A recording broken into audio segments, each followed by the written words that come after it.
چالاک لومڑی اور بکری۔ السلام علیکم، welcome to KD Urdu story. بہت پہلے کی بات ہے کہ گرمی کے دنوں میں ایک لومڑی ایک جنگل سے گزر رہی تھی۔ جنگل سے گزرتے وقت وہ ایک کنویں کے قریب سے گزر رہی تھی۔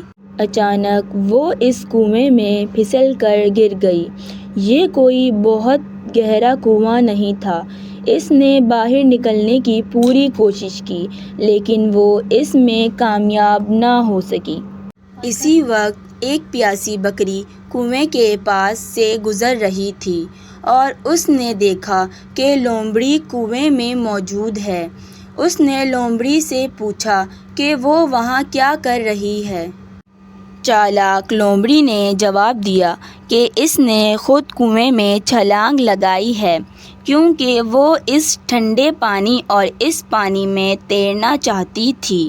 لومڑی نے کہا کہ یہ پانی بہت ٹھنڈا اور خوشگوار ہے۔ اگر آپ یہ ٹھنڈا پانی پینا چاہتی ہیں تو نیچے آ کر یہاں خوشگوار اور ٹھنڈے پانی کا مزہ لیں۔ بکری نے بغیر سوچے سمجھے کنویں میں چھلانگ لگا دی۔ لومڑی نے ایک دم اس کی پیٹھ پر چھلانگ لگائی اور دوسری چھلانگ لگا کر وہ کنویں سے باہر نکل آئی۔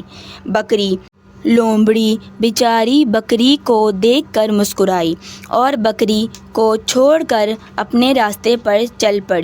اس کہانی سے ہمیں یہ سبق ملتا ہے کہ کچھ بھی کرنے سے پہلے ہمیں سوچنا ضروری ہوتا ہے۔